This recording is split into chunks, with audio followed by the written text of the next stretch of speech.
மாசத்துல எலெக்ஷன் வர இருக்கு. யாருமே எதிர்பார்க்காத விஷயமா இந்த வாட்டி டிஸ்கோ எலெக்ஷன் நிக்க போறதா ஒரு செய்தி கிடைச்சது. நீங்கள் கேட்டுக்கொண்டிருப்பது 92.5 FM. நான் உங்கள் ஆர்ஜி சக்தி.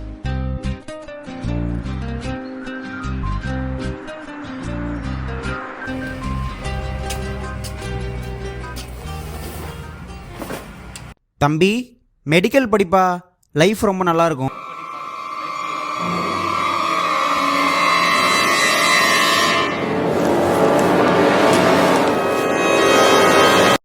ஹலோ, ஆசிரியர் சவுந்தரராஜனா? டேய், நீ தானடா மெடிக்கல் சேர்த்து விட்டது? நாதாரு நாயே, எச்சக்கல நாயே, குறுக்கு பேசாதரா. அந்த வீட்டில் நீட் படிக்கிறான், மேல் வீட்டில் நீட் படிக்கிறான்னு என்னைய நீட் எழுத வச்சுட்டு இப்போ உள்ள போன போய் யாருக்குடா தெரியும் கஷ்டம்? எனக்கு தானே தெரியும். புறம்போக்கு நாயே, மூதேவி. முதல்ல நீட் பிஜி முடிச்சுட்டு உன்னை போடுறதாண்டா முதல்ல.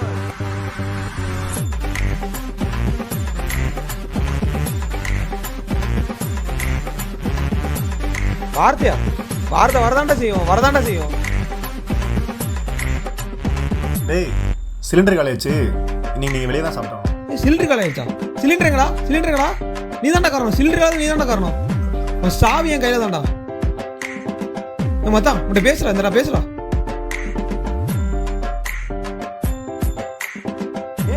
அந்த நாதாரி போன வச்சுட்டானா? மச்சான் அதை விடுறா, நம்ம வைக்கிற சாப்பாடே இல்லடா நமக்கு. ஆமா, காலையில அவன் சிலிண்டர் தீஞ்சின்னு சொன்னான்டா. என்ன பண்றது இப்போ? ஆமாண்டா, என்னடா பண்றது இப்போ?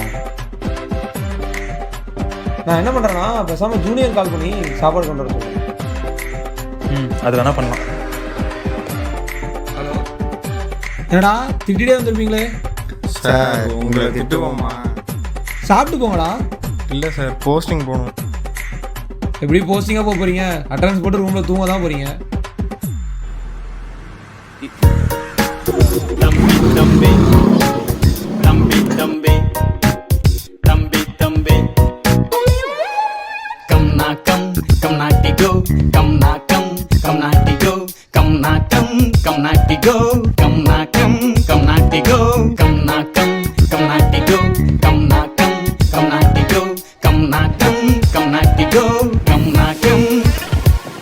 வாழ்க்கை என்னும் வட்டத்துல எதுவும் மேல நிற்பதில்ல, போட்டும் தினசரி போட்டதில்ல, உண்மைன்னு பார்த்தா எதுவும் இல்ல, மெய்யும் பொய்யும் ஜோடி இல்ல, ஜோடி சேர்ந்தா தப்பும் இல்ல, யாரும் உண்மைய சொல்வதில்ல, சொல்லிய பல பேர் இன்று இல்ல.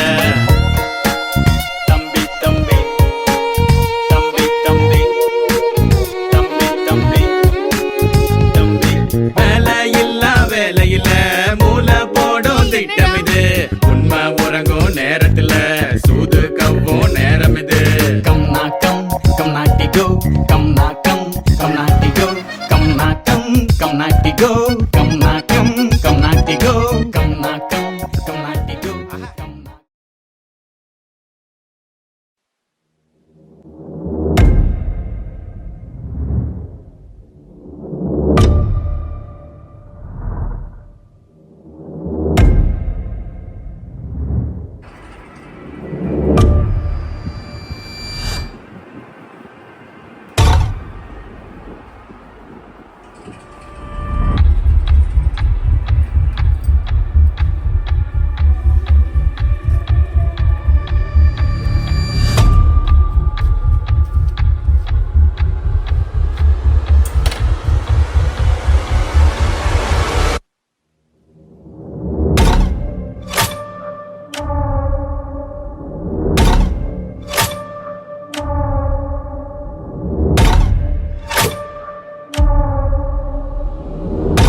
டேய், எங்கடா போறாங்க? உனக்கா தெரியுமா? அவனை விடுறா, அவன் எங்கேயா போட்டுண்டா. நீ பேசிடுச்சு.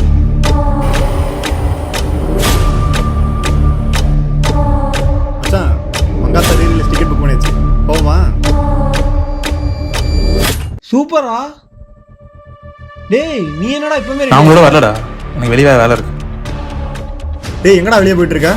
நான் சொல்றல வேற வேலை இருக்குன்னு திரும்ப அதே கேட்டுது. ஏண்டா வேலை இல்லைனா உனக்கடா வேலை? எல்லா விஷயம் உங்க சொல்லிட்டு இருக்க முடியாதா? ஏடா சொல்ல கேட்காம போயிட்டு இருக்கான். டேய், அவன் இப்பெல்லாம் நைட் ஆனா எங்கெங்கயோ போறான்டா.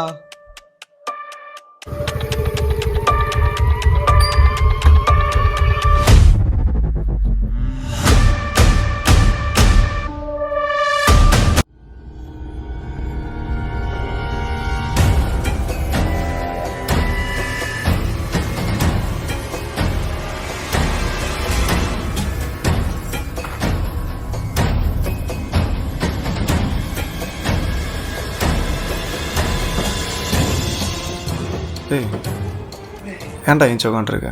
மச்சான் ஒரு மாதிரி கெட்டக்கரா மண்டக்கில் அதே ஓடிட்டுருக்கா. நாளைக்கு இன்ட்ருக்க மூட்டு போடுறேன்.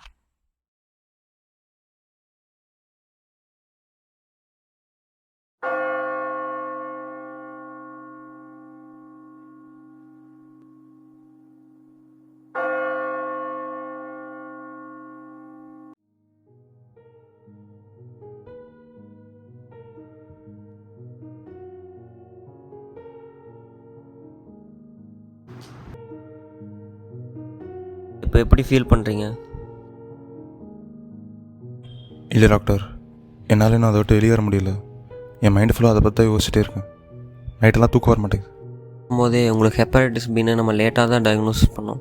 இப்போ ரீசெண்ட் எல்எஃப்டி ரிப்போர்ட்ஸ் பார்க்கும்போது உங்களுக்கு லிவர் ஃபெயில்னு கன்ஃபார்ம் ஆயிருக்கு. ஸோ நம்ம சீக்கிரமாக வந்து லிவர் டிரான்ஸ்பிளான்டேஷன் பண்ணணும். அதுக்கு அரௌண்ட் 32 lakhs வரைக்கும் செலவாகும் சூர்யா. இன்னும் நீங்கள் 2 days அட்மிட் ஆக வேண்டியதாக இருக்கும்.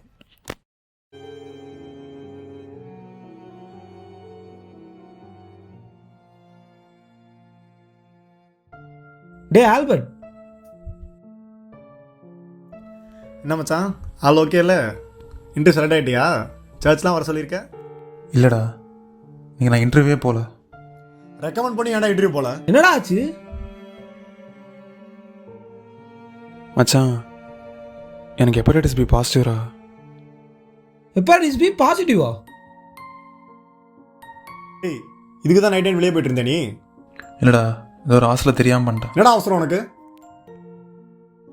ஆமாம், உனக்கு இதுக்கெல்லாம் காசு எங்கிறது வந்துச்சு? ஆமாம், உனக்கு எப்படி வந்துச்சு காசு? மச்சான் கடன் வாங்கி தானே போயிட்டு வந்தேன். சரி, ஹாஸ்பிட்டலில் என்ன சொன்னாங்க? ஆல்ரெடி லிவர் ஃபெயிலியர் ஆகிற மாதிரி இருக்குடா, டிரான்ஸ்பிளான் தான் பண்ணணும்னு சொல்லியிருக்காங்க. லிவர் டிரான்ஸ்பிளான்டா? அப்போ ஒரு 30-35 லட்சம் ஆயிருமே. இதெல்லாம் போகிறது முன்னாடி யோசிச்சிருக்கணும். என்ன சும்மாவா பண்ணி தருவாங்க? இப்போ 30 லட்சம் எங்கடா போகிறது? ஒரு மாதிரி என் மைண்டுக்குள்ளே அதாண்டா ஓடிட்டே இருக்கு.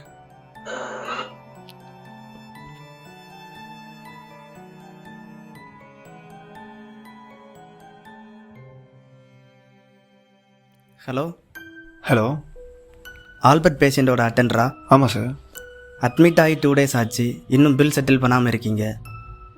செட்டில் பண்ணால் தான் ஆப்ரேஷன் ஸ்டார்ட் பண்ண முடியும். இன்னும் 2 days செட்டில் பண்ணிடுறோம். என்ன பண்ணுறேன்னே தெரிலடா. எல்லா இடத்துலையும் கேட்டு பார்த்துட்டேன், பணம் எங்கேயும் கிடைக்கிற மாதிரி தெரில.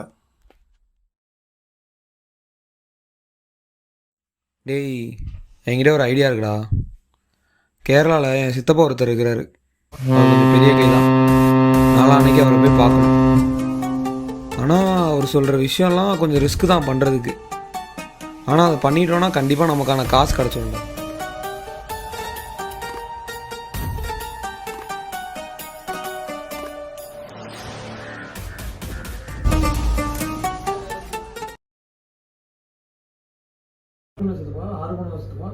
நானே தொழில் விட்டு 10-15 வருஷம் ஆகிட்டு. நானே இந்த 10-15 வருஷத்துலையும் இன்னொரு வேலையோ பார்த்துருக்கேன். நான் எவன்ட்டையுமே மாற்றம் கிடையாது. நான் இங்கே தூத்துக்குடி, திருநெல்வேலி, கன்னியாகுமரி, கேரளா அப்படின்னு எல்லா இடத்துலையும் பார்த்துருக்கேன். நான் ஒருத்தண்டு கூட மாற்றம் கிடையாது. நீ என்ன இப்போ அசால்ட்டாக வந்துட்டு சாப்பிடுதலான்னு சொல்லி கேட்க? நானே மாப்பிள்ளைக்கு ஏதோ லிவர் ஃபெயிலியர்னு சொல்லிட்டு இருந்தேன். அது எனக்கு மன கஷ்டமாயிட்டு. அதனால தான் நான் அவனுக்கு ஏதாவது உதவி செய்யணும்னு சொல்லிக்கிட்டு என் மாப்பிள்ளைகிட்ட பேசிகிட்டு இருக்கேன். ஏன்னா மாப்பிள்ள கரெக்டு தானே, ஏதாவது உதவி செய்யணும்னா நல்லா கேட்டுக்கோ. திருட்டு தொழில் எவ்வளோ பெரிய கஷ்டம்னு எங்களுக்கு ஒத்திக்கு தான் தெரியும். ஏதாவது பிரச்சனைனா என் பேர் மாட்டிடக்கூடாது. குடும்பம் வேற, தொழில் வேற, சரியா? என் அக்கா பையன் ஆகிட்டியே, அதனால தான் உனக்கு இந்த ஹெல்ப்பு எல்லாம் ஃப்ரெண்டுக்காக தான். மாமா சொல்லு மாமா. ஆமாம் தம்பி, மாமா சொன்ன மாதிரி குடும்பம் வேற, தொழில் வேற, ரெண்டையும் ஒன்றாக்கக்கூடாது. நீங்கள் திருட போகிற இடம் பெரிய இடம், அங்கே ஆட்கள் நடமாட்டம் அதிகமாக இருக்கும். ஆனால் நம்மளுக்கு கிடச்ச ஒரு நல்ல தகவல் என்னன்னா, அந்த வீட்டில் இப்போதைக்கு யாரும் இல்லை. அந்த திருட போகிற வீட்டில் இருக்கிறவங்க பொண்ணு வெளிநாட்டில் படிக்குதுன்னு பொண்ணோட இருக்காங்க. மாதம் ஒருக்கா தான் ஊருக்கு வருவாங்க. நாளைக்கு பசங்க வருவாங்க. நம்ம 2 பையில இருக்கானுல்ல, விவரமான வேலை, அஜித்தும் தனுஷும். அவனை கொஞ்சம் பார்த்து அமுச்சு விடு. திரும்பவும் சொல்கிறேன், குடும்பம் வேற, தொழில் வேற. நீ தொழில திருப்பி ஏதாவது மாட்டிக்கிட்டேன்னா எக்காரணத்தை கொண்டு என் பேர் வரக்கூடாது, பார்த்துக்கோ. ஏன்னா இதெல்லாம் உனக்கு சம்மதமெல்லாம் உனக்கு?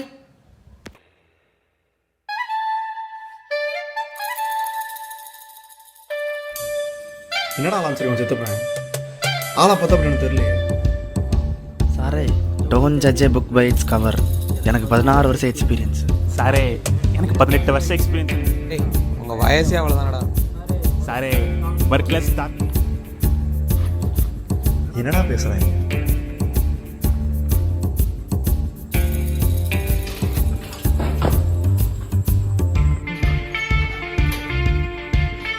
தெரியும் பாரு.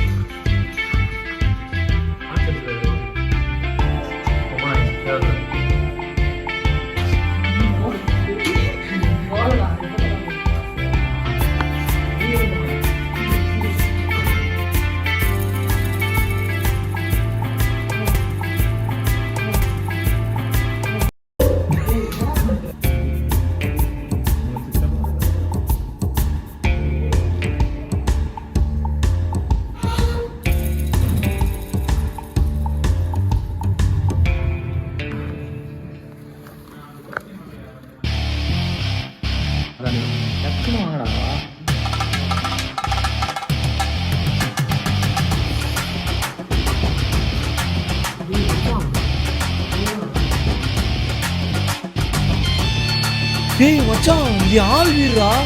டேய், நீ எப்படா லவ் பண்ண? அது ஒரு 3 மாசம் ஆன்லைன்ல உள்ள. உன் ஆள் வீட்டை திருடுறதுக்கு திருடாமலே இருக்கலாம். திருட்டு தொழில் வேற ஈஸியாக நினைக்கியா? திருட்டு தொழில் எவ்வளோ கஷ்டம் தெரியுமா? அவன் என்ன அவன் சித்தப்பனா மாமனாடா? அவன் ஆள் வீட்டில் போய் திருட சொல்லியிருக்கான். அவரை நம்பினதுக்கு சும்மாவே இருந்திருக்கலாம்டா.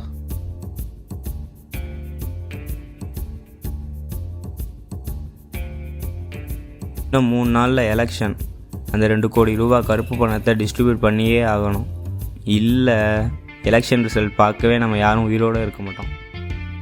ஆமாண்டா, அந்த கட்சியில் கில்லி படம் பார்த்தா ஓட்டுக்கு 2000 தரேன்னு சொல்லியிருக்காங்க. அது பார்த்துக்கலாம்டா. அண்ணன் இந்த டைம் குக்கர்லேயே 2000 ரூபா வச்சு கொடுத்து சொல்லிட்டாரு.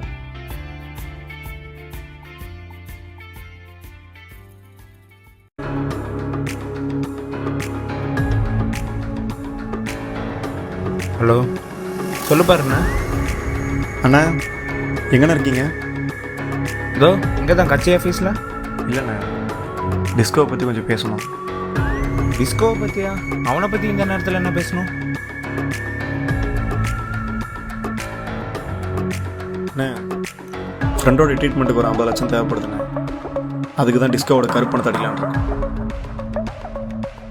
டேய், என்ன சரக்கு போட்டு மாற்றி கால் பண்ணி கலாச்சிட்டு இருக்கியா? இல்லைண்ணே, நான் கொஞ்சம் சீரியஸாக தான் பேசிகிட்டு இருக்கேன். தம்பி, நீ ஊருக்கு புதுசு. டிஸ்கோ நாகர்கோவிலே எவ்வளோ பெரிய கைன்னு உனக்கு தெரியாது. அவன் நினச்சா யாரை வேணாலும் எங்கே வேணாலும் போட்டு தள்ளிட்டு போயிட்டே இருப்பான். அவன் இந்த வாட்டி எலெக்ஷனில் நிற்கிறானா எவ்வளோ கொள்ளை எவ்வளோ பணம் இன்வால்வ் ஆகிருக்குன்னு உனக்கு தெரியுமா? நாங்களே அவனை பார்த்து பயந்துட்டு இருக்கோம். ஆனால் நீ என்னன்னா அவன் பணத்தையே தூக்குறன்னு சொல்கிற. என்னதான் நீ டிஸ்கோவையே தூக்கணும்னு நினச்சாலும் அவன் கூட ஒரு பெரிய கிறுக்கம் ஒருத்தருக்கான். அவன் தம்பி பிஸ்தா பழனி. அவங்க 2 பேரும் சேர்ந்தாங்கன்னா அவங்க தாண்டி உன்னால் ஒரு மண்ணும் பிடுங்க முடியாது. தயவு செஞ்சு ஃபோனை வச்சிரு. அண்ணா சொல்லுங்கண்ணே. தம்பி யாருன்னு என்னதான் இருந்தாலும் நீ நம்ம ஏரியா பையனாக போயிட்டேன். அந்த ஒரு காரணத்துக்காக மட்டும்தான் உனக்கு இந்த ஹெல்ப் பண்ணுறேன். ஒரே ஒரு வழி இருக்குது, ஆனால் அந்த வழி ரொம்ப ஆபத்தானது.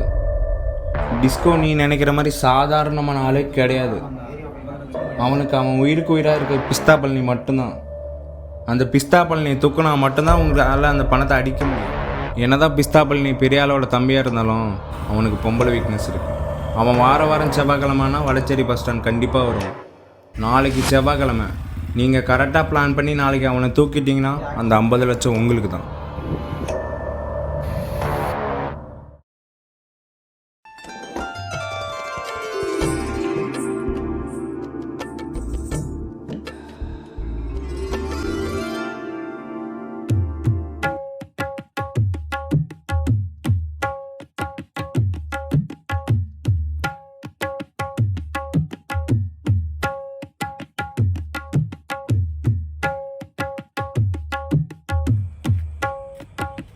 அண்ணே, பார்ட்டி ரெடி, போவோமா? பார்ட்டி ரெடியா? எங்க? நம்ம சகனா காசில் தானே. மல்லிகா தானே? மல்லிகா தானே.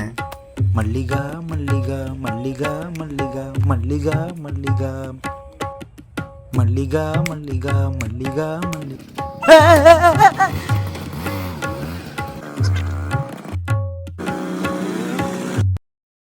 டே டிஸ்கோ, உனக்கு உன் தம்பி உயிரோடு கிடைக்கணும்னா 50 லட்சத்தை எடுத்துட்டு உன் தன்னந்தப்புக்கு ஓடி வாடா.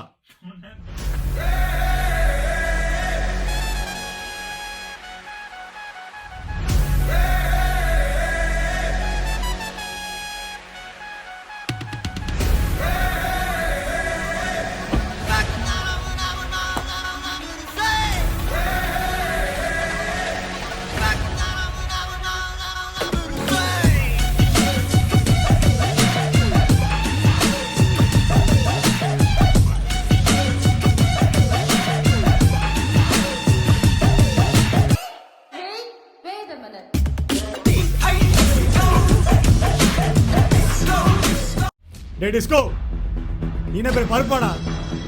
ஆம்பளை இடத்துல இப்போ தர்றா. என்னை பற்றி பேசினா செதச்சிட வேண்டாம் ஒன்று. டேய் எங்க மேல ஒரு சின்ன கீறல் பட்டுச்சு, உன் தம்பி அறுத்துப்பட்டு போயிட்டே இருப்பேன். டேய் உனக்கு தேவை பணம் தானே? டேய் காரில் 50 lakhs இருக்கு, எடுத்து கொடு.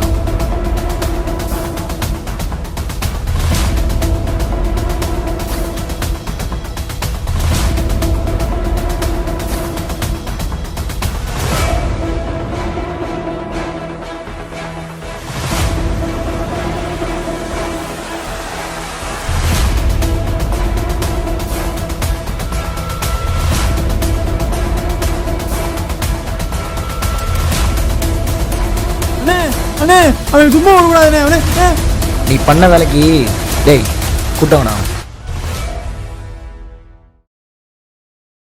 அவளை ஏன் என்ன சும்மா விட்டா? டேய் நாளைக்கு எலெக்ஷன், நமக்கு அதான் முக்கியம். இவனோட பெரிய பெரிய ஆளுங்களாம் நம்ம ஃபேஸ் பண்ணியாச்சு. இவனில் அப்புறம் பார்த்துக்கலாம், சின்ன பசங்க. Oh my god, here's a new MLA for Nagercoil. ஆமாங்க, அது வேற யாரும் இல்லை, நம்ம டிஸ்கோ தான். இந்த வாட்டி எலெக்ஷன்ல லாஸ்ட் டைம் ஜெயிச்ச பழனிசாமியை விட அதிக ஓட்டு வித்தியாசத்து